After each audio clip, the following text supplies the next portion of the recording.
સુરતના વરાછા વિસ્તારમાં ટ્રાફિક જામની સમસ્યાના ઉકેલ લાવવા માટે સ્થાનિક પ્રશાસન અને પોલીસ દ્વારા ચલાવવામાં આવતી કાર્યવાહીની વરાછાના વિધાયક કુમારભાઈ કાનાણીએ પ્રશંસા કરી છે. તેમણે આ કામગીરીને વધાવી લેવા લાયક ગણાવી છે.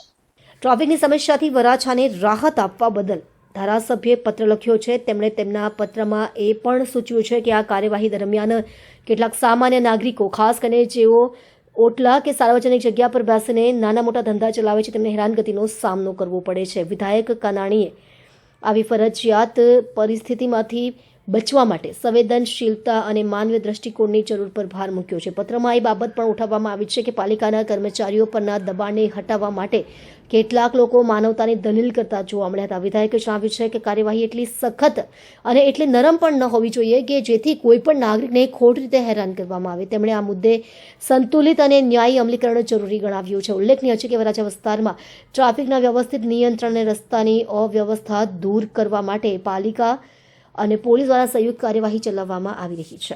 મેં પત્ર એટલા માટે લખ્યો છે કે વરાછાનો જે સળગતો પ્રશ્ન હતો, જે ટ્રાફિકની સમસ્યાથી ખૂબ ત્રાસદાયક, લોકો ત્રાસી ગયા હતા, બેફામ દબાણો, બ્રિજ નીચે ગેરકાયદેસર લોકોનો વસવાટ, ગેરકાયદેસર પ્રવૃત્તિ, આ બાબતે લોકોમાંથી જે અવાજ ઉઠ્યો હતો, લોકોની જે રજૂઆતો હતી, એને ધ્યાનમાં રાખીને મેં પત્ર લીધો હતો.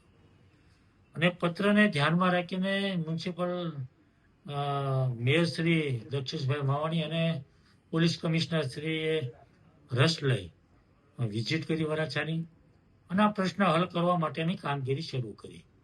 ખૂબ સારી કામગીરી થઈ છે અને એટલા માટે મેં પત્ર એમને અભિનંદન આપવા માટે લખ્યો છે કે આ કામગીરી ખૂબ સારી થઈ છે અને આ કામગીરી કાયમી ધોરણે રોજે રોજ થતી રહે અને આ પ્રશ્ન જે દૂર થયો છે ફરીવાર ઊભો ન થાય એના માટેની કામગીરી સતત ચાલુ રહે એવી માગણી કરી છે. પણ એની સાથે સાથે એક સૂચન પણ કર્યું છે કે મને જે ફરિયાદ આવી છે, મારી પાસે જે વાત આવી છે કે અમુક જગ્યાએ અમુક લોકોને એવી ફરિયાદ આવી છે કે પોતાની જગ્યામાં બેઠા હોય, પોતાને વેપાર ધંધો કરતા હોય પણ જગ્યા પોતાની હોય, તો એવી જગ્યા ઉપરથી પણ માલ સામાન લઈ લેવામાં આવે છે, એને બંધ કરાવવામાં આવે છે. તો વહીવટી તંત્રે આમાં થોડો વિચાર કરી લેવો પડે, જોવું પડે કે પ્રશ્ન જે આપણે હલ થયો છે પણ એના કારણે બીજા પ્રશ્નો ઊભા ન થાય, કોઈને અન્યાય ન થાય, એ પણ આપણે જોવું પડે. એટલે એ વાત મેં ધ્યાન પર મૂકી છે વહીવટી તંત્રને કે ખૂબ કામગીરી સારી છે અને વહીવટી તંત્રને હું અભિનંદન આપું છું. પરંતુ સાથે સાથે કોઈને અન્યાય ન થાય એનું પણ ધ્યાન રાખવું પડે, બીજા પ્રશ્નો ઊભા ન થાય એની પણ ધ્યાન રાખીને કામગીરી કરવી પડશે.